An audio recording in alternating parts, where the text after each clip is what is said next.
Hello friends, welcome to my YouTube channel your study guide. तो friends, आज के इस वीडियो में हम लोग पूरी पॉलिटी को पढ़ने वाले हैं। भारतीय संविधान से जितने भी क्वेश्चन पूछे जाते हैं, जितने क्वेश्चन आज तक पूछे गए हैं, हम लोग इस वीडियो में उसे सॉल्व करने वाले हैं।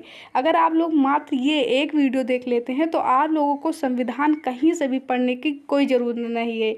और आप लोगों को पता ही है कि आपका चाहे CGL का पेपर हो या MTS का, इसके एग्ज़ाम की डेट बहुत ही नज़दीक आ चुके हैं। तो ये एक क्लास आप लोगों के लिए रामबाण होने वाली है। और आप लोगों ने तो मेरे साथ MTS के कई पेपर को सॉल्व किया है और आप लोगों को पता ही है कि क्वेश्चन किस तरह से पूछे जाते हैं। आप लोगों को सारे क्वेश्चन इसी एक वीडियो में वो सारे दिखने वाले हैं। सारे क्वेश्चन मैंने 100 क्वेश्चन लिया है, लेकिन आप लोगों को यहाँ पर 2 या 250 क्वेश्चन तैयार होंगे कम से कम।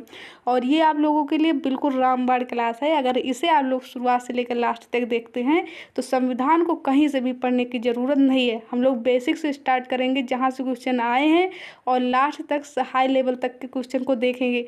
यानी कि 100 क्वेश्चन है, लेकिन हम लोगों का 250-300 क्वेश्चन इसमें तैयार होने वाला है, जो बार बार एग्जाम में पूछे गए हैं।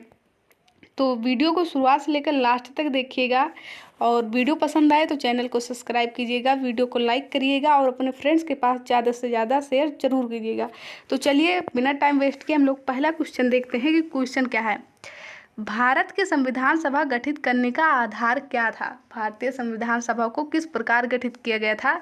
तो ऑप्शन है भारतीय राष्ट्रीय कांग्रेस का प्रस्ताव, या कैबिनेट मिशन प्लान 1946, भारतीय स्वतंत्रता अधिनियम 1947, या इनमें से कोई नहीं। तो आप लोगों को पता ही होगा कि भारतीय संविधान सभा को गठित किया गया था कैबिनेट मिशन के तहत। कैबिनेट मिशन भारत में जुलाई 1946 में आया था। और संविधान सभा का गठन आप लोगों को पता है कि कैबिनेट मिशन प्लान 1946 के अनुसार किया गया था। तो पहले क्वेश्चन का राइट आंसर हो जाएगा कैबिनेट मिशन प्लान 1946। भारत की संविधान सभा गठित करने का आधार था कैबिनेट मिशन प्लान 1946। अगला क्वेश्चन देखिए, क्वेश्चन नंबर 2 क्या है? संविधान सभा का पहला सत्र कब हुआ था? आप लोगों को पता होगा कि संविधान सभा की स्थापना कब हुई थी? 6 दिसंबर 1946। कैबिनेट मिशन भारत जुलाई 1946 में आया, लेकिन संविधान सभा की स्थापना कब हुई थी? तो 9 दिसंबर 1946 को। पूछा जा रहा है कि संविधान सभा का पहला सत्र कब हुआ था, तो 9 दिसंबर 1946 को हम लोगों का राइट आंसर हो जाएगा। संविधान सभा की स्थापना पूछेगा तो आप लोग आंसर देंगे 6 दिसंबर 1946, लेकिन संविधान सभा का पहला सत्र पूछा जाएगा तो 9 दिसंबर 1946 को। और कब तक चला था? तो 23 दिसंबर 1946 तक चला था। ये सारे क्वेश्चन आप लोग नोट करते चलिएगा। ये एक वीडियो आप लोगों के लिए, आपके लिए बहुत ही बेनिफिट करने वाला है। क्वेश्चन नंबर 3 देखिए, संविधान सभा के अस्थायी अध्यक्ष कौन थे? तो अस्थायी अध्यक्ष पूछा जाए तो डॉक्टर राजेंद्र प्रसाद थे। कौन थे? डॉक्टर राजेंद्र प्रसाद थे। लेकिन अस्थायी अध्यक्ष जब पूछा जाएगा तो डॉक्टर सच्चिदानंद सिन्हा होंगे। कौन होंगे? डॉक्टर सच्चिदानंद सिन्हा। डॉक्टर राजेंद्र प्रसाद अस्थायी अध्यक्ष कब बने थे? तो 11 दिसंबर 1946 को। ये भी ध्यान रखिएगा। क्वेश्चन नंबर 4 देखिए, संविधान सभा के अस्थायी अध्यक्ष कौन थे? संविधान सभा के अस्थायी अध्यक्ष कौन थे? तो आप लोगों को पता होगा कि डॉक्टर सच्चिदानंद सिन्हा थे अस्थायी अध्यक्ष। और यही क्वेश्चन पूछ लिया जाए कि पहले अध्यक्ष कौन थे, तो भी हम लोग आंसर देंगे डॉक्टर सच्चिदानंद सिन्हा। ये 9 दिसंबर 1946 को बने थे। 11 दिसंबर 1946 को डॉक्टर राजेंद्र प्रसाद अस्थायी अध्यक्ष बन गए थे। तो ये सारे क्वेश्चन पूछा गया क्वेश्चन है एग्जाम में। एक मात्र ऐसा क्वेश्चन नहीं है जो पेपर में पूछा नहीं गया है। देखिए क्वेश्चन नंबर 5 क्या है? संविधान सभा की प्रारूप समिति के अध्यक्ष कौन थे? संविधान सभा की प्रारूप समिति के अध्यक्ष कौन थे? तो प्रारूप समिति के अध्यक्ष आप लोगों को पता होगा कि डॉक्टर BR अम्बेडकर जी थे। कौन थे? BR अम्बेडकर जी थे। और यही ध्यान रखिएगा, चाहे प्रारूप समिति पूछे या मसविदा समिति पूछे, दोनों का मतलब सेम ही होता है। तो राइट आंसर हम लोगों का होगा डॉक्टर BR अम्बेडकर जी। संविधान सभा के प्रारूप समिति के अध्यक्ष कौन थे? डॉक्टर BR अम्बेडकर जी थे। अब देखिए, यहाँ से हम लोग ध्यान ये भी रख सकते हैं कि जब संविधान हम लोगों का अंगीकृत किया गया था, तब उसमें कुल कितने लोगों ने सिग्नेचर किया था? तो 284 लोगों ने। और संविधान सभा में कुल कितनी महिला सदस्य थी? तो 15 महिला, लेकिन सिग्नेचर 11 महिलाओं ने किया था। ये भी आप लोग ध्यान रखेंगे। अगला क्वेश्चन देखिए, धर्मनिरपेक्षता का अर्थ क्या है? आप लोगों को पता होगा।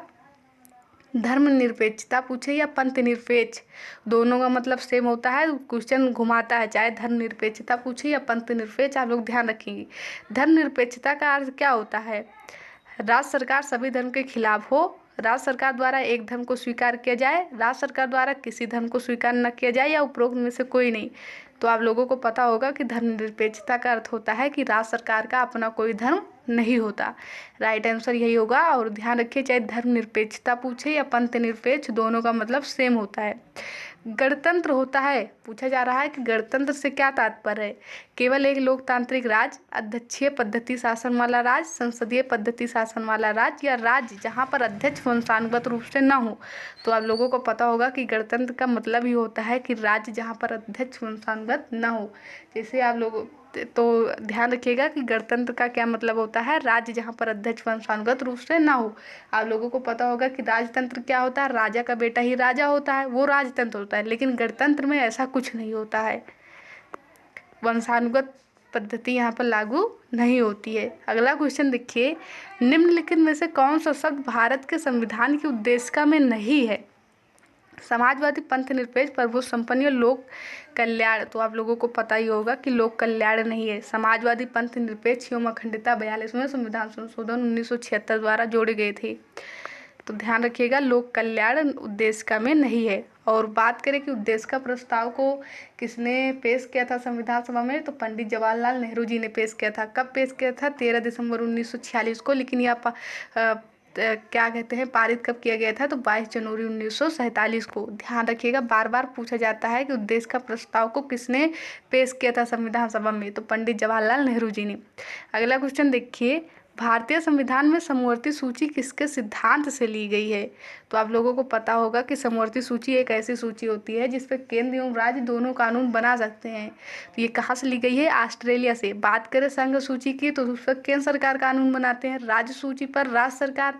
लेकिन समवर्ती सूची पर आप लोगों को पता होगा कि केंद्र एवं राज्य दोनों कानून बना सकते हैं। इसका उल्लेख किस अनुसूची में है, तो अनुसूची 7 आप लोगों को पता होगा।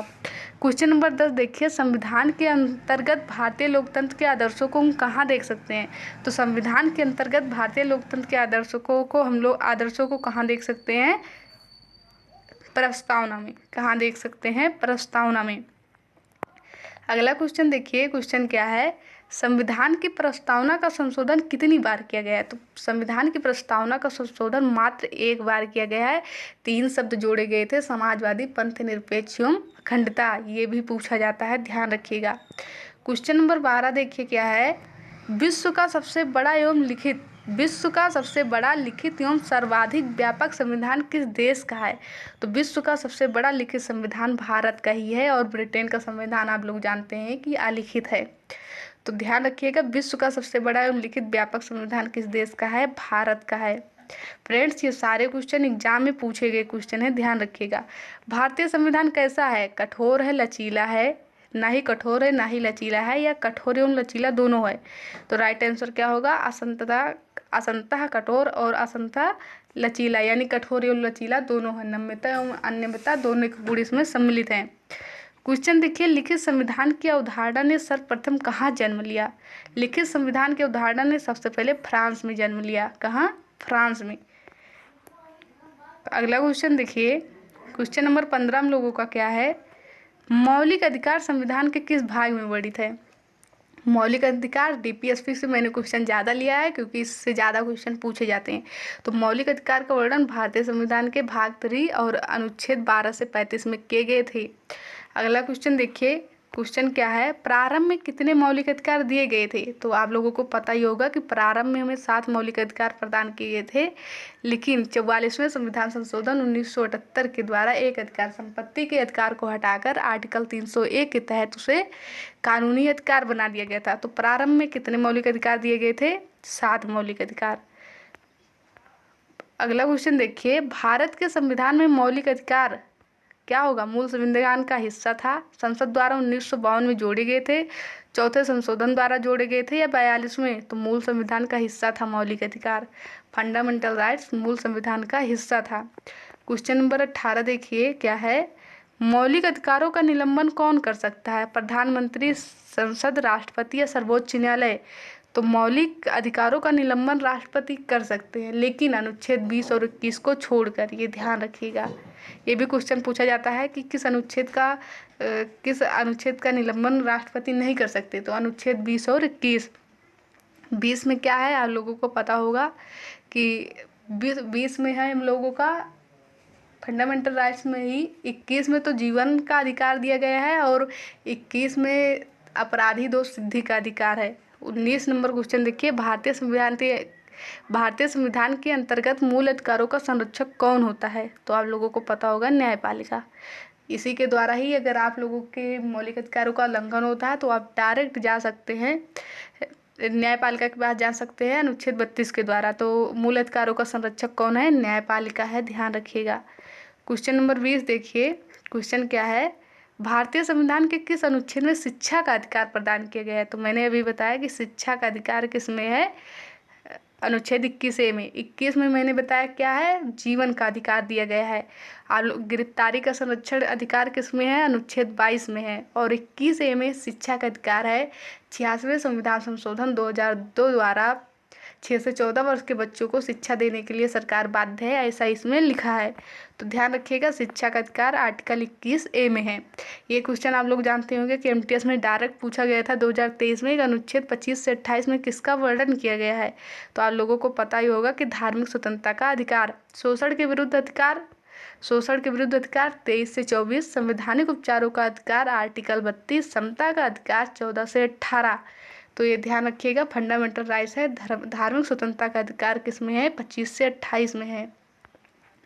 क्वेश्चन देखिए, भारतीय संविधान के किस अनुच्छेद में जीवन का अधिकार दिया गया है? तो जीवन का अधिकार मैंने अभी बताया, बार बार ये क्वेश्चन पूछा जाता है। आर्टिकल किस में है? 21 में है, आर्टिकल 21 में। 20 में मैंने बताया कि अपराध के दोष सिद्धि का अधिकार है। 19 में विचार एवं अभिव्यक्ति का अधिकार है। और मैंने बताया कि 21 में किसका है? जीवन का अधिकार दिया गया है। अगला क्वेश्चन हम लोग देखेंगे। क्वेश्चन हम लोगों का क्या है, भारतीय संविधान में राज्य के नीति निर्देशक तत्व ग्रहण किए गए हैं। भारतीय संविधान में राज्य के नीति निर्देशक तत्व ग्रहण किए गए हैं। तो राज्य के नीति निर्देशक तत्व कहाँ से लिए गए हैं? आयरलैंड से लिए गए हैं। कहाँ से लिए गए हैं? आयरलैंड से लिए गए हैं। अगला क्वेश्चन देखिए, राज्य के नीति निर्देशक तत्व का उल्लेख भारतीय संविधान के किस भाग में किया गया है? तो बता दें, भाग 4 और आर्टिकल 36 से 51। राज्य के नीति निर्देशक यानी DPSP का उल्लेख भारतीय संविधान के भाग 4 तथा आर्टिकल 36 से 51 में किया गया है। और इसे लिया कहाँ से गया है? तो आयरलैंड से लिया गया है। क्वेश्चन नंबर अगला देखेंगे, ऑप्शन नीचे है, निम्नलिखित में से किसने नीति निर्देशक सिद्धांत को बैंक की सुविधा अनुसार दे उत्तर दिनांकित चेक कहा है? ये बार बार क्वेश्चन पूछा जाता है, UPSC में भी ये क्वेश्चन पूछा गया है। तो किसने कहा है? KT शाह ने कहा है। राइट आंसर होगा इसका क्या? KT शाह। क्वेश्चन देखिए अगला, संविधान में कल्याणकारी राज्य का आदेश दिया जाता है। तो लोक कल्याणकारी राज्य की स्थापना के लिए राज्य के नीति निर्देशक तत्व को लाया गया था। तो हम लोगों का राइट आंसर क्या होगा? राज्य के नीति निर्देशक तत्व। संविधान में कल्याणकारी राज्य का आदेश दिया जाता है नीति निर्देशक तत्वों में। अगला क्वेश्चन देखिए, क्वेश्चन नंबर 27 क्या है? क्वेश्चन नंबर 27 है, नीति निर्देशक तत्व को कार्यान्वित करने के लिए क्या मूल अधिकारों का हनन हो सकता है? हाँ, कुछ का नहीं, यह विवादग्रस्त है। तो नीति निर्देशक तत्वों को कार्यान्वित करने के लिए मूल अधिकारों का कुछ का हनन हो सकता है। कुछ का हनन हो सकता है, ये ध्यान रखिएगा। क्वेश्चन नंबर 28 देखिए क्या है, भारत के संविधान में अंतर्राष्ट्रीय सुरक्षा को प्रोत्साहन देना सन्निहित है। अंतर्राष्ट्रीय आप लोगों को पता होगा आर्टिकल 51 है, DPSP में है। तो राइट आंसर क्या होगा? राज्य की नीति निर्देशक तत्व। भारत के संविधान में अंतर्राष्ट्रीय सुरक्षा और शांति को प्रोत्साहन देना सन्निहित है राज्य के नीति निर्देशक तत्व में। आप लोगों को पता होगा आर्टिकल 51 में इसका उल्लेख है। क्वेश्चन नंबर 29 है, समान कार्य के लिए समान वेतन। समान कार्य के लिए समान वेतन भारत के संविधान में सुनिश्चित किया गया है। तो राइट आंसर क्या होगा? मौलिक अधिकार का है, आर्थिक अधिकार है, आर्थिक अधिकार है, या मौलिक कर्तव्य है, या राज्य की नीति निर्देशक सिद्धांत का अंग है। तो समान कार्य के लिए समान वेतन, समान कार्य के लिए समान वेतन ये किस में है? राज्य की नीति निर्देशक सिद्धांत का अंग है। क्या है? राज्य के नीति निर्देशक सिद्धांत का अंग है। और इसका उल्लेख आर्टिकल किस में किया गया है? आर्टिकल आर्टिकल किस में है? आर्टिकल 39 में है। संसाधनों का उचित वितरण, समान कार्य के लिए समान वेतन, इसका उल्लेख राज्य की नीति निर्देशक सिद्धांत में है, आर्टिकल 39 में है, ध्यान रखिएगा। क्वेश्चन देखिए, क्वेश्चन नंबर 30 क्या है? संविधान का कौन सा अंश भारत के नागरिकों को आर्थिक न्याय प्रदान करने का संकेत देता है? आर्थिक न्याय, तो आप लोगों को पता होगा कि आर्थिक एवं लोक कल्याणकारी राज्य की स्थापना के लिए राज्य के नीति निर्देशक सिद्धांत को सम्मिलित किया गया है। तो नागरिकों को आर्थिक न्याय प्रदान करने का संकेत डीपीएसपी देता है। क्वेश्चन नंबर 31 क्या है? देखिए, निम्नांकित में से कौन सा राज्य नीति का नीति निर्देशक सिद्धांत नहीं है? अंतर्राष्ट्रीय शांति को प्रोत्साहन, आप लोगों को पता ही होगा, आर्टिकल 51 है। गोवध निषेध, आप लोगों को पता ही होगा, गोवध निषेध ये भी डीपीएसपी में ही आता है। निजी संपत्ति का अधिकार या 14 वर्ष तक के बच्चों को निःशुल्क अनिवार्य शिक्षा प्रदान करना। तो कौन सा राज्य का नीति निर्देशक सिद्धांत नहीं है? तो निजी संपत्ति की समाप्ति। राइट आंसर क्या हो जाएगा? राइट आंसर होगा निजी संपत्ति की समाप्ति। अगला क्वेश्चन देखिए, क्वेश्चन नंबर 32 क्या है? राज्य के नीति निर्देशक तत्व में क्या शामिल है जो मूल अधिकार में नहीं है? राज्य के नीति निर्देशक में सम्मिलित है लेकिन मूल अधिकार में नहीं है, इसमें से कौन है? तो अस्पृश्यता का अंत, अनुच्छेद 17 मौलिक अधिकार भी है। धार्मिक स्वतंत्रता का अधिकार, आप लोगों को पता ही होगा, 25 से 28 मौलिक अधिकार है। आने जाने की स्वतंत्रता, आप लोगों को पता होगा, 19D है। लेकिन कुटीर उद्योग जो है ये डीपीएसपी में है लेकिन फंडामेंटल राइट्स में नहीं है। तुम लोगों का राइट क्या हो जाएगा? कुटीर उद्योगों का प्रोत्साहन। क्वेश्चन नंबर 33 क्या है? देखिए, भारत के किस राज्य में समान नागरिक संहिता लागू है? समान नागरिक संहिता की बात करें तो इसका उल्लेख भारतीय संविधान के अनुच्छेद 44 में है। ये किस राज्य में लागू है? गोवा में लागू है। लेकिन करंट का क्वेश्चन बनेगा कि बिल पारित करने वाला पहला राज्य कौन सा है? तो उत्तराखंड है। ये करंट अफेयर का क्वेश्चन है, ध्यान रखिएगा। समान न्याय और निःशुल्क विधि सहायता का प्रावधान संविधान के किस अनुच्छेद में किया गया है? तो आप लोगों को पता होगा, निःशुल्क विधिक सहायता को उल्लेख भारतीय संविधान के अनुच्छेद 39A में किया गया है। समान कार्य के लिए समान वेतन 39 में है। पंचायत का गठन 40 में है और समान नागरिक संहिता 44 में है। क्वेश्चन नंबर 35 देखिए, भारतीय संविधान के निम्नलिखित अनुच्छेद में से कौन सा अनुच्छेद राज्य सरकार को ग्राम पंचायतों को संगठित करने का निर्देश देता है? तो मैंने अभी बताया कि पंचायत का संगठन अनुच्छेद 40 में है। आर्टिकल 32 संवैधानिक उपचारों का अधिकार है। और आप 51 की बात करें तो अंतर्राष्ट्रीय शांति को प्रोत्साहन देना। क्वेश्चन देखिए क्या है? संविधान के किस अनुच्छेद में न्यायपालिका का कार्यपालिका से पृथककरण का उल्लेख किया गया है? तो 50-50 मैंने पिछले वीडियोज में भी आप लोगों को बताएगा कि अलग करने को हम लोग कैसे ध्यान रखेंगे, 50-50 बांट देंगे। तो राइट आंसर हम लोगों का क्या हो जाएगा? आर्टिकल 50 न्यायपालिका को कार्यपालिका से अलग करता है। क्वेश्चन नंबर 37 क्या है? देखिए, इनमें से कौन सा राज्य की नीति निर्देशक सिद्धांतों में सम्मिलित नहीं है? मद्य निषेध, आप लोगों को पता ही होगा किस में है, 47 में है। काम का अधिकार किस में है, 41 में है। समान कार्य समान वेतन अनुच्छेद 39 में है। सूचना का अधिकार, राइट आंसर क्या हो जाएगा? सूचना का अधिकार, ये डीपीएसपी में नहीं है। क्वेश्चन नंबर 38 देखिए क्या है? समान नागरिक संहिता का उल्लेख भारतीय संविधान के किस अनुच्छेद में है? मैं इसको बार बार बता रही हूँ, आप लोगों ने मेरे साथ अगर पेपर सॉल्व किया है तो उसमें भी आप लोगों को ये मिला होगा। तो समान नागरिक संहिता, समान मैंने आप लोगों को बताया भी था उसमें कि 4 समान है, तो समान नागरिक संहिता है, इसे ध्यान रखेंगे। 40 में पंचायत का गठन किया गया है। 47 में पोषण है, ये ध्यान रखिएगा। अगला क्वेश्चन हम लोग देखेंगे, अनुच्छेद 37 किससे संबंधित है? तो आप लोगों को पता ही होगा कि डीपीएसपी न्यायालय में अपरिवर्तनीय है, उसका उल्लेख किस में किया गया है? अनुच्छेद 37 में। तो राज्य की नीति निर्देशक तत्व तो अपरिवर्तनीय है, राइट आंसर हम लोगों का हो जाएगा। अगला क्वेश्चन देखिए, क्वेश्चन नंबर 40 क्या है? क्वेश्चन नंबर 40 है, भारतीय संविधान के किस अनुच्छेद में राज्य के नीति निर्देशक तत्व का उल्लेख किया गया है? तो मैंने पहले ही बताया, भाग 4 में किया गया है, आर्टिकल 36 से 51 में किया गया है। 25 से 28 धार्मिक स्वतंत्रता का अधिकार है। 12 से 35 पूरा क्या है? मौलिक अधिकार है। अगला देखिए, पोषण का उल्लेख मैंने अभी बताया, पोषण का उल्लेख भारतीय संविधान के किस अनुच्छेद में किया गया है? तो राइट आंसर हो जाएगा हम लोगों का 47। राइट आंसर क्या होगा? 47। क्वेश्चन नंबर 42 देखिए, हम लोग थोड़ा स्पीड में कर रहे हैं, आप लोग नोट कर लीजिएगा, उसके बाद याद कर लीजिएगा, क्योंकि 100 क्वेश्चन है, नहीं तो ज़्यादा टाइम लग जाएगा। देखिए क्वेश्चन क्या है, भारतीय संविधान में राजकीय नीति निर्देशक सिद्धांतों को शामिल करने के पीछे मुख्य उद्देश्य क्या था? तो मैंने पहले ही बताया क्या कारण था, लोक कल्याणकारी राज्य की स्थापना करना। डीपीएसपी से बहुत क्वेश्चन पूछा जाता है, भाग 4 में उसका उल्लेख है, आयरलैंड से लिया गया है, 36 से 51 में इसका वर्णन किया गया है, लोक कल्याणकारी राज्य एवं आर्थिक सहायता के लिए इसको लाया गया था। अगला क्वेश्चन देखिए, 43 नंबर क्वेश्चन क्या है हम लोगों का, निम्नलिखित में से संविधान का कौन सा भाग नगर पालिका से संबंधित है? तो नगर पालिका आप लोगों को पता ही होगा किससे संबंधित है, 9A से। 9A में नगर पालिका का उल्लेख है। भाग 9A में नगर पालिका का उल्लेख है और भाग 9 में किसका उल्लेख है? तो आप लोगों को पता ही होगा कि ग्राम पंचायत से संबंधित है, पंचायती राज व्यवस्था से।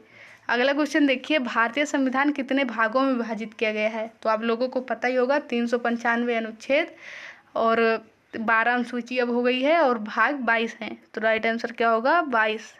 भारतीय संविधान को कितने भागों में विभाजित किया गया है? 22 में। आर्टिकल कितने हैं? 395। अनुसूची कितनी है? तो 12, पहले 8 थी। संविधान के किस भाग में पंचायती राज व्यवस्था संबंधित है? संविधान के किस भाग में पंचायती राज व्यवस्था संबंधित प्रावधान दिए गए हैं? तो राइट आंसर क्या हो जाएगा, 9 में पंचायती राज व्यवस्था, 9A में नगर पालिका, 51 में मौलिक कर्तव्य हम लोगों का, भाग 3 में फंडामेंटल राइट्स, डीपीएसपी भाग 4। 46 नंबर क्वेश्चन क्या है देखिए, भारतीय संविधान की 10वीं अनुसूची किससे संबंधित है? तो आप लोगों को पता होगा 10वीं अनुसूची दल बदल संबंधी प्रावधान से संबंधित है। किससे है? दल बदल संबंधी प्रावधान से। 52वां संविधान संशोधन 1985 में हुआ, जिसमें 10वीं अनुसूची जोड़ी गई थी। क्वेश्चन नंबर 47 क्या है, संविधान की 6ठी अनुसूची इनमें से किस राज्य में लागू नहीं है? तो 6ठी अनुसूची आप लोगों को लिए पता ही होगा आप लोगों को कि जनजातियों के लिए विशेष प्रावधान किया गया था, स्पेशली 4 राज्यों में, असम, मेघालय, त्रिपुरा एवं मिजोरम। तो राइट आंसर मणिपुर हो जाएगा। किस राज्य में लागू नहीं है? तो मणिपुर में नहीं है, केवल 4 राज्य में है, असम, मेघालय, त्रिपुरा एवं मिजोरम। क्वेश्चन नंबर 48 क्या है देखिए, संविधान के अनुच्छेद 1 में भारत को क्या कहा गया है? तो अगर आप लोगों ने मेरा अनुच्छेद वाला वीडियो देखा है तब भी आप लोगों को ये पता होगा कि भारत राज्यों का एक संघ है। ये बार बार फंसा देता है कि परिसंघ है, महासंघ है, या इनमें से कोई नहीं। तो भारत राज्यों का संघ है, अनुच्छेद 1 में है, ये ध्यान रखिएगा। क्वेश्चन अगला देखिए क्या है, भारत के संविधान का निम्नलिखित में से कौन सा अनुच्छेद छुआछूत का उन्मूलन करता है? छुआछूत के अंत का वर्णन भारतीय संविधान के अनुच्छेद 17 में किया गया है। किसमें है? 17 में।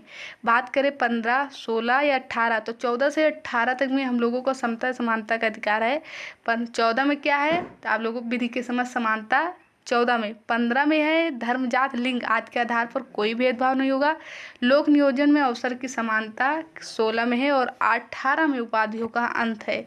ये सारे पॉइंट आप लोग ध्यान रखिएगा, इससे एक भी क्वेश्चन बाहर जाने वाला नहीं है, चाहे आप सीजीएल का पेपर देने वाले हो या एमटीएस का। क्वेश्चन देखिए, भारतीय संविधान का कौन सा अनुच्छेद राष्ट्रपति के पद के लिए पुनः निर्वाचन की योग्यता निर्धारित करता है?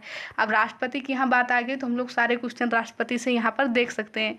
आप लोगों को पता होगा कि पुनः निर्वाचन की योग्यता क्या है? पुनः निर्वाचन की योग्यता निर्धारित करता है आर्टिकल 57। 52 में उनके पद का वर्णन है, 53 में कार्य एवं शक्ति है, 54 में निर्वाचन है, 55 में निर्वाचन की रीति है, 56 में कार्यकाल है, 57 में पुनः निर्वाचन, 58 में योग्यता की शर्तें जो है वो 59 में है, 60 में शपथ है, 61 में महाभियोग है, 72 में क्षमादान की शक्ति है। तो ध्यान रखिए एक बार फिर से, 52 में उनके पद का, 53 में कार्य एवं शक्ति, 54 में निर्वाचन, 55 में निर्वाचन की रीति, कार्यकाल 56 में, 57 में पुनः निर्वाचन, 58 में योग्यता की शर्तें जो हैं वो 59 में है, 60 में शपथ है और 61 में महाभियोग है, 72 में क्षमादान की शक्ति। तो इतने ही अनुच्छेद हैं जो राष्ट्रपति से पूछे जा सकते हैं, तो आप लोग ध्यान रख सकते हैं। भारतीय संविधान के किस अनुच्छेद के अंतर्गत भाषण एवं अभिव्यक्ति की स्वतंत्रता के अधिकार की गारंटी दी गई है? तो भाषण एवं अभिव्यक्ति की स्वतंत्रता की गारंटी आर्टिकल 19 में है। 20 में मैंने बताया, 21 में भी मैंने बताया कि क्या है। आप लोगों को पता होगा कि 21 में क्या है, तो जीवन का अधिकार दिया गया है।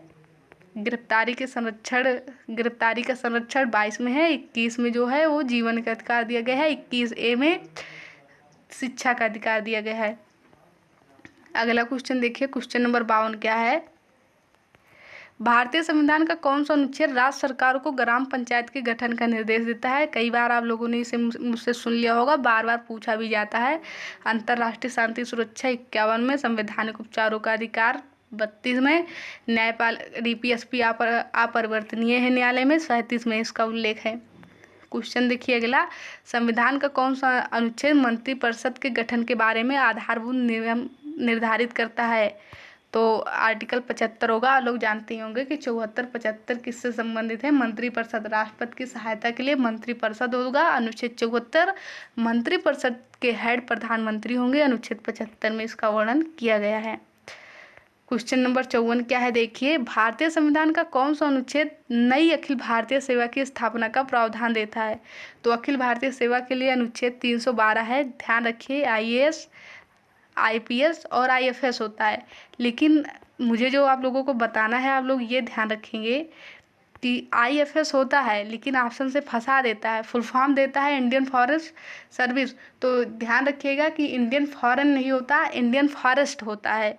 तो ये क्वेश्चन आप लोग ध्यान रखिएगा। तो अखिल भारतीय सेवा की स्थापना अनुच्छेद 312 में है और अनुच्छेद 315 में UPSC का वर्णन है, ये भी ध्यान रखेंगे। प्रीति सूदन हाल ही में नई चेयरमैन बनी है, ये करंट का क्वेश्चन बनेगा।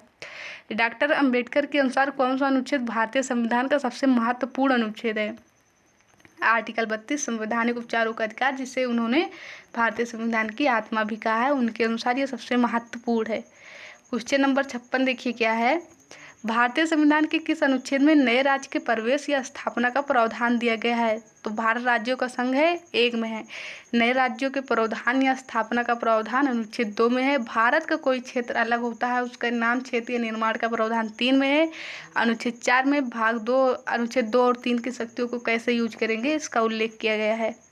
क्वेश्चन नंबर 57 क्या है देखिए, भारतीय संविधान के किस अनुच्छेद में अनुसूचित जातियों और अनुसूचित जनजातियों के लिए आरक्षण का प्रावधान किया गया है। तो अनुसूचित जातियों और जनजातियों के लिए सेवाओं और पद के लिए आरक्षण का प्रावधान 335 में किया गया है।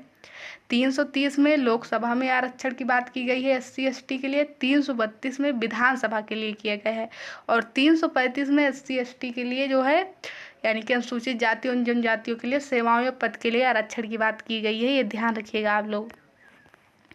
58 में देखिए क्या है, भारतीय संविधान के किस अनुच्छेद के अंतर्गत नियंत्रक एवं महालेखा परीक्षक की नियुक्ति होती है। अब नियंत्रक एवं महालेखक परीक्षक, आप लोगों ने मेरे साथ कई बार ये क्वेश्चन देखा होगा MTS का पेपर सॉल्व करते हुए।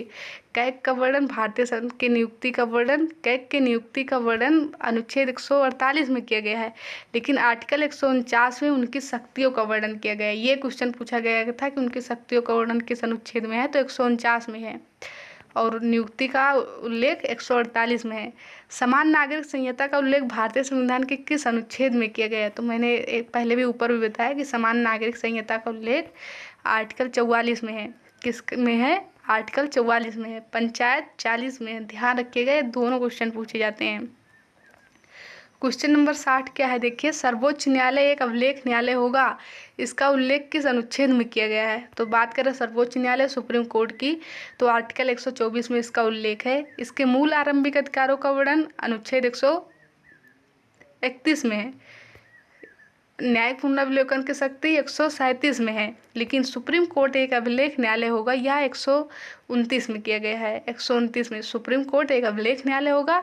MTS में पूछा गया क्वेश्चन है, आप लोगों को पता होगा। अनुच्छेद 129 में उल्लेख है कि पहले ही शिफ्ट का क्वेश्चन है ये कि सर्वोच्च न्यायालय एक अभिलेख न्यायालय होगा या किस अनुच्छेद में है, तो अनुच्छेद 129 में। न्यायिक पुनर्विलोकन 137 में। संयुक्त अधिवेशन 108 में। क्वेश्चन नंबर देखिए 61 क्या है, भारत में कार्यपालिका का अध्यक्ष कौन होता है। तो ऐसे क्वेश्चन पूछा जाएगा तो राइट आंसर हम लोगों का हो जाएगा राष्ट्रपति। पूछ लिया जाए कि भारत की कार्यपालिका का अध्यक्ष कौन होता है, तो राष्ट्रपति होते हैं, लेकिन नाम मात्र के होते हैं। और वैसे पूछा जाएगा कि मुख्य अध्यक्ष कौन होता है, तो हमारे प्रधानमंत्री जी हो जाएंगे। अगला क्वेश्चन देखिएगा, तो पूछा जाएगा कार्यपालिका के अध्यक्ष कौन होते हैं, तो कार्यपालिका के अध्यक्ष कौन होते हैं, ध्यान रखिएगा, राष्ट्रपति होते हैं।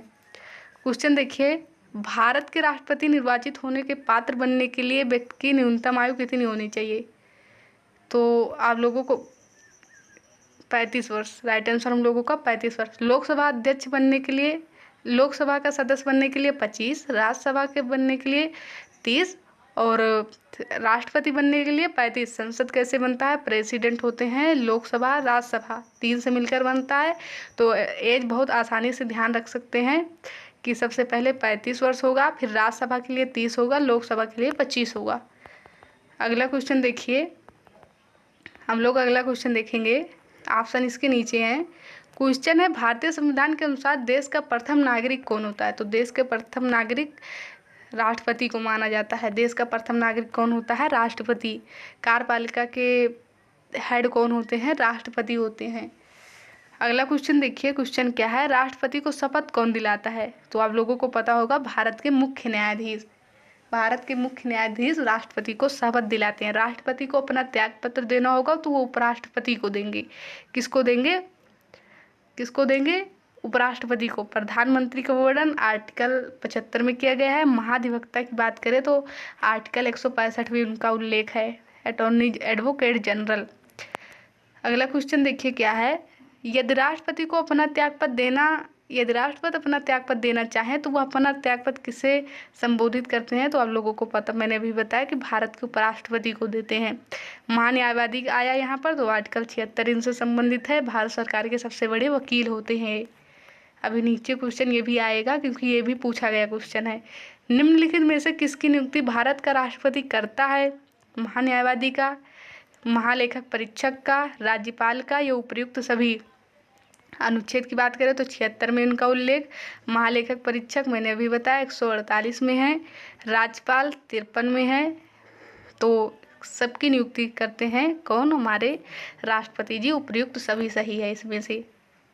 क्वेश्चन नंबर देखिए 67, ऑप्शन नीचे है इसका, निम्नलिखित में से किसकी नियुक्ति भारत के राष्ट्रपति द्वारा नहीं होती है, ये देखिए, तो लोकसभा अध्यक्ष, सेना प्रमुख, भारत के मुख्य न्यायाधीश, या इनमें से कोई नहीं। तो किसकी नियुक्ति नहीं करते हैं, लोकसभा अध्यक्ष की नहीं करते, क्योंकि ये सदस्यों के द्वारा ही चुने जाते हैं। अगला क्वेश्चन देखिए, क्वेश्चन नंबर 68 क्या है, कोई विधेयक धन विधेयक है या नहीं, इसका उल्लेख कौन करते हैं, इसका निर्णय लोकसभा अध्यक्ष ही करते हैं, ये भी ध्यान रखिएगा। संयुक्त अधिवेशन की अध्यक्षता भी हमारे लोकसभा अध्यक्ष करते हैं, बुलाते राष्ट्रपति हैं लेकिन अध्यक्षता लोकसभा अध्यक्ष ही करते हैं। क्वेश्चन देखिए, राष्ट्रपति के चुनाव में विवाद होने पर किसकी सलाह ली जाती है, तो आप लोगों को पता होगा, सर्वोच्च न्यायालय की। यदि राष्ट्रपति के चुनाव में कोई विवाद होता है तो उसका निर्णय कौन करता है, सर्वोच्च न्यायालय ही करता है। उपराष्ट्रपति लोकसभा का सदस्य होता है, किसी भी सदन का सदस्य होता है, संसद का सदस्य नहीं होता है, या राज्यसभा का सदस्य होता है। तो जो उपराष्ट्रपति होते हैं वो किसी भी संसद का सदस्य ही नहीं होते हैं। राज्यसभा के पदेन सभापति माने जाते हैं लेकिन वो उसके सदस्य नहीं होते हैं, ये ध्यान रखिएगा। 63 में उपराष्ट्रपति का उल्लेख है, 64 में कहा गया है कि वो राज्यसभा के पदेन सभापति होंगे लेकिन वो संसद के सदस्य नहीं होते हैं, ये ध्यान रखिएगा। किसी बात पर वोटिंग होती है तो वो वोट नहीं डाल सकते, लेकिन यदि बराबर वोट हो जाए तो निर्णायक मत डाल सकते हैं। भारत के उपराष्ट्रपति पर अभियोग किसके द्वारा लगाया जा सकता है, तो आप लोगों को पता ही होगा कि अगर उपराष्ट्रपति को हटाना होता है उनके पद से तो ये जो है, ये बिल जो होता है या इनको हटाने का प्रस्ताव सबसे पहले राज्यसभा में आता है। किस में आता है, ये राज्यसभा में, लेकिन इसकी पूर्व जानकारी 14 दिन पहले उपराष्ट्रपति को दी जाती है। उपराष्ट्रपति का निर्वाचन किसके द्वारा होता है, तो उपराष्ट्रपति किसके द्वारा चुने जाते हैं, राष्ट्रपति द्वारा। किसके द्वारा, राष्ट्रपति द्वारा। और त्यागपत्र भी देना होता है तो ये राष्ट्रपति को ही देते हैं। राष्ट्रपति उपराष्ट्रपति को अपना त्यागपत्र देते हैं, उपराष्ट्रपति राष्ट्रपति को देते हैं। भारत के प्रथम उपराष्ट्रपति कौन थे, तो आप लोगों को पता होगा, डॉक्टर एस राधाकृष्णन जी थे। भारत के पहले उपराष्ट्रपति डॉक्टर एस राधाकृष्णन थे। राज्यसभा को स्थायी सदन क्यों कहते हैं? क्योंकि ये कभी भंग नहीं होता, इसे विघटित नहीं किया जा सकता। आप लोगों को पता होगा कि लोकसभा जो होता है उसे अस्थायी सदन कहते हैं। अनुच्छेद 85 के तहत प्रधानमंत्री की सलाह पर या मंत्रिपरिषद की सलाह पर लोकसभा को भंग कर सकते हैं राष्ट्रपति, अनुच्छेद 85 के तहत। लेकिन जो राज्यसभा होता है इसे भंग नहीं किया जा सकता, इसे अस्थायी सदन इसीलिए बोला जाता है। धन विधेयक पारित करने के लिए राज्यसभा को कितना समय दिया जाता है? तो आप लोगों को पता ही होगा कि धन विधेयक सबसे पहले आता है लोकसभा में, लेकिन ये राज्यसभा में भी जाता है, लेकिन केवल 14 दिन का समय दिया जाता है। यदि राज्यसभा इसे पारित करे या ना पारित करे, फिर भी ये स्वतः पारित मान लिया जाता है। तो राज्यसभा को कितना समय दिया जाता है? 14 दिन। अगला क्वेश्चन हम लोग देखेंगे, राज्यसभा के लिए नामित प्रथम फिल्म अभिनेत्री। राज्यसभा के लिए नामित प्रथम फिल्म अभिनेत्री कौन थी? तो राइट आंसर हम लोगों का क्या होगा? नरगिस दत्त। राइट आंसर क्या होगा? नरगिस दत्त। राज्यसभा के लिए नामित प्रथम फिल्म अभिनेत्री नरगिस दत्त थी। क्वेश्चन देखिए अगला, क्वेश्चन नंबर 76 हम लोगों का क्या है? लोकसभा की अधिकतम सदस्य संख्या कितनी हो सकती है? आप लोगों को पता ही होगा कि पहले 552 थी, जिसमें जो राष्ट्रपति होते हैं वो 2 एंग्लो इंडियन का चयन करते हैं, लेकिन ये प्रावधान अब हटा दिया गया है। अब लोकसभा में अधिकतम सदस्यों की संख्या 550 हो सकती है। इतनी 550, ये ध्यान रखिएगा। अगला क्वेश्चन हम लोग देखेंगे, क्वेश्चन नंबर 77 हम लोगों का क्या है? लोकसभा का चुनाव लड़ने के लिए इच्छुक व्यक्ति की न्यूनतम आयु कितनी होनी चाहिए? तो मैंने पहले भी बताया, लोकसभा, राज्यसभा और प्रेसिडेंट, इनके लिए 25 चाहिए, इनके लिए 30 चाहिए और इनके लिए 35 चाहिए। तो लोकसभा के लिए 25, राइट आंसर क्या होगा? 25 वर्ष। लोकसभा का चुनाव लड़ने के लिए इच्छुक व्यक्ति के लिए न्यूनतम आयु 25 वर्ष होनी चाहिए। क्वेश्चन नंबर 78 देखिए, लोकसभा का नेता कौन होता है? तो लोकसभा के नेता प्रधानमंत्री को माना जाता है। किसको? प्रधानमंत्री को। अगला क्वेश्चन देखिए, क्वेश्चन क्या है? अनुच्छेद 75 किससे संबंधित है? तो मैंने पहले भी बताया कि अनुच्छेद 74 राष्ट्रपति की सहायता के लिए मंत्रिपरिषद होगा, और अनुच्छेद 75 में है, अनुच्छेद 74 मंत्रिपरिषद है राष्ट्रपति की सहायता के लिए, और अनुच्छेद 75 है कि मंत्रिपरिषद के हेड हमारे प्रधानमंत्री जी होंगे। क्वेश्चन नंबर 80 क्या है? देखिए, क्वेश्चन नंबर 80 है, वह प्रथम प्रधानमंत्री कौन थे जिन्होंने संसद सत्र में उपस्थित हुए बिना ही अपना त्यागपत्र दे दिया था? किसने दे दिया था? चौधरी चरण सिंह ने। किसने? चौधरी चरण सिंह जी ने। अगला क्वेश्चन देखिए, क्वेश्चन हमारा हम लोगों का क्या है? सामूहिक रूप से मंत्रिपरिषद किसके प्रति उत्तरदायी होता है? सामूहिक रूप से किसके प्रति होता है? तो आप लोगों को पता होगा, सामूहिक रूप से मंत्रिपरिषद लोकसभा के प्रति उत्तरदायी होता है। व्यक्तिगत रूप से किसके प्रति उत्तरदायी होता है? राष्ट्रपति। दोनों क्वेश्चन ध्यान रखिएगा। इसीलिए लोकसभा को जनता का सदन भी कहा जाता है, क्योंकि जो मंत्रिपरिषद होता है वो पूरे सामूहिक रूप से उसके प्रति उत्तरदायी होता है, लेकिन जब व्यक्तिगत रूप से पूछा जाएगा तो राष्ट्रपति सही आंसर होगा। भारत में किसी भी सदन का सदस्य हुए बिना कोई व्यक्ति कब तक मंत्री पद पर आसीन रह सकता है? केवल 6 माह तक। यदि कोई व्यक्ति किसी भी सदन का सदस्य नहीं है, फिर भी अगर उसे मंत्री बना दिया गया है, तो 6 माह के अंदर उसे राज्यसभा या लोकसभा का सदस्य बनना होता है। यदि वो नहीं बन पाता है तो उसे उसके मंत्री पद से हटा दिया जाता है। राइट आंसर 6 माह होगा, ध्यान रखिएगा। अगला क्वेश्चन देखिए, निम्नलिखित में से कौन सा एक प्रस्ताव भारत में मंत्रिपरिषद रख सकती है? अविश्वास प्रस्ताव। यदि मंत्रिपरिषद के एक भी मंत्री के प्रति अविश्वास प्रस्ताव आ जाता है तो पूरे मंत्रिपरिषद को अपने पद से इस्तीफा देना पड़ता है। तो ये तो राइट आंसर नहीं होगा। विश्वास प्रस्ताव, स्थगन प्रस्ताव या इनमें से कोई नहीं। तो राइट आंसर हम लोगों का क्या होगा? विश्वास प्रस्ताव को अपने पास रख सकता है मंत्रिपरिषद।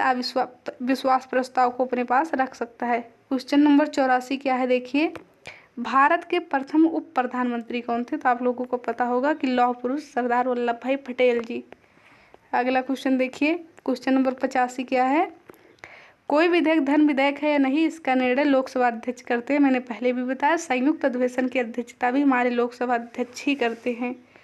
क्वेश्चन नंबर अगला देखिए, भारत सरकार का प्रमुख विधि अधिकारी कौन होता है? तो भारत सरकार का प्रमुख विधि अधिकारी मैंने पहले ही बताया कौन होते हैं? हमारे अटॉर्नी जनरल, महान्यायवादी जी होते हैं। भारत के महान्यायवादी अनुच्छेद 76 में इनका वर्णन है।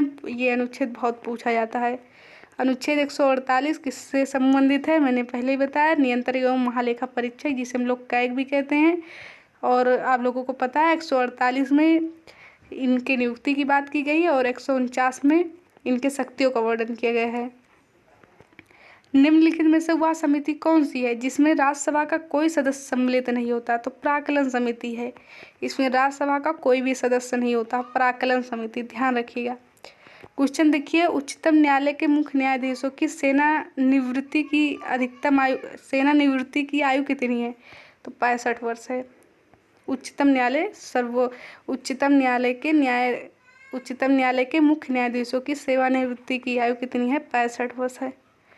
क्वेश्चन अगला देखिए क्या है, भारतीय राज्यों में राज्यपाल की नियुक्ति कौन करता है? भारतीय राज्यों में राज्यपाल की नियुक्ति करते हैं राष्ट्रपति जी। राज्यपाल का वर्णन अनुच्छेद 153 में किया गया है। 152 में बताया, उनकी परिभाषा दी गई है और 153 में कहा गया है कि राज्यों के लिए राज्यपाल होंगे। मुख्यमंत्री का वर्णन भारतीय संविधान के देखिए क्वेश्चन क्या है यहाँ पर, मुख्यमंत्री की नियुक्ति किसके द्वारा की जाती है? तो मुख्यमंत्री की नियुक्ति राज्यपाल द्वारा की जाती है। अनुच्छेद 165 इनसे संबंधित है। अनुच्छेद 164 मुख्यमंत्री का उल्लेख किसमें किया गया है? अनुच्छेद 164 में। और एडवोकेट जनरल, जो मैंने बताया, एडवोकेट जनरल महाधिवक्ता का वर्णन अनुच्छेद 165 में किया गया है। क्वेश्चन अगला देखिए क्या है, तो मुख्यमंत्री का उल्लेख, मुख्यमंत्री की नियुक्ति कौन करते हैं? राज्यपाल करते हैं। मुख्यमंत्री का उल्लेख किस अनुच्छेद में किया गया है? तो अनुच्छेद 164 में। भारतीय संविधान के किस अनुच्छेद में निर्वाचन आयोग के लिए प्रावधान किया गया है? तो अनुच्छेद 324 निर्वाचन आयोग से संबंधित है, ध्यान रखिएगा, पूछा गया क्वेश्चन है। क्वेश्चन देखिए, संविधान में संशोधन की पहल की जा सकती है तो संसद के किसी भी सदन में संविधान में संशोधन की पहल की जा सकती है संसद के किसी एक सदन में। क्वेश्चन अगला देखिए अपना, क्वेश्चन क्या है, संविधान के किस संशोधन द्वारा मतदान की आयु घटाकर 21 वर्ष से 18 वर्ष कर दी गई थी? तो आप लोगों को पता होगा कि 61वें संविधान संशोधन 1989 द्वारा मतदान की आयु 21 वर्ष से घटाकर 18 वर्ष कर दी गई थी। तो राइट आंसर हो जाएगा 61वां संविधान संशोधन। निम्नलिखित में से कौन सा संशोधन के पश्चात बोडो और डोगरी भाषाएं 8वीं अनुसूची में सम्मिलित की गई थी? तो आप लोगों को पता ही होगा कि 91वें संविधान संशोधन, बोडो डोगरी भाषाएं 8वीं अनुसूची में जोड़ी गई थी 91वें संविधान संशोधन के तहत। क्वेश्चन अगला देखिए, 73वां संवैधानिक संशोधन किससे संबंधित है? तो पता ही होगा आप लोगों का, 73वां संविधान संशोधन 1992 में आया था, 93 में पारित हुआ था, पंचायती राज से संबंधित है, जिसमें 29 कार्यक्षेत्र सम्मिलित किए गए थे। और 74वां संविधान संशोधन नगर पालिका से संबंधित है, 92 में आया था, 93 में पास हुआ था और 18 कार्यक्षेत्र उसके अंतर्गत दिए गए थे। क्वेश्चन देखिए 97 नंबर क्वेश्चन क्या है हम लोगों का, भारत के पंचायती राज व्यवस्था का वास्तुकार या शिल्पकार किसे माना जाता है? तो BR मेहता को माना जाता है। पंचायती राज व्यवस्था का वास्तुकार BR मेहता को माना जाता है। क्वेश्चन नंबर 98, अनुच्छेद 368 किससे संबंधित है? तो अनुच्छेद 368 किससे संबंधित है? आप लोगों को पता होगा, दक्षिण अफ्रीका से लिया गया था संविधान संशोधन से। अनुच्छेद 368 किससे संबंधित है? संविधान संशोधन से। 99 नंबर क्वेश्चन क्या है, अंतर्राज्यीय परिषद का उल्लेख भारतीय संविधान के किस अनुच्छेद में किया गया है? तो आप लोगों को पता होगा 262 नदी जल विवाद है, 280 आप लोगों को पता होगा वित्तीय आयोग है, 280, 263 हम लोगों का है अंतर्राज्यीय परिषद। 263 में अंतर्राज्यीय परिषद का उल्लेख किया गया है, 263 में नदी जल विवाद, 262 में, 280 में वित्त आयोग, 312 में मैंने बताया अखिल भारतीय सेवा। सबसे लास्ट क्वेश्चन हम लोगों का आज क्या है, अनुच्छेद 338 एक किससे संबंधित है? SC ST OBC या इनमें से कोई नहीं? तो आप लोगों को पता होगा कि 338 में SC आयोग का उल्लेख किया गया है, 338A में ST आयोग है।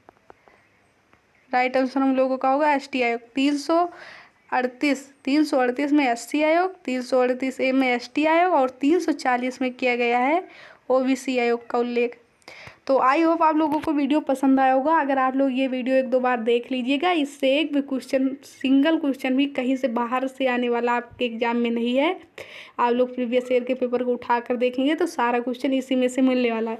तो वीडियो पसंद आया हो तो चैनल को सब्सक्राइब जरूर कीजिएगा, वीडियो को लाइक ज़रूर कीजिएगा और अपने फ्रेंड्स के पास शेयर जरूर करें।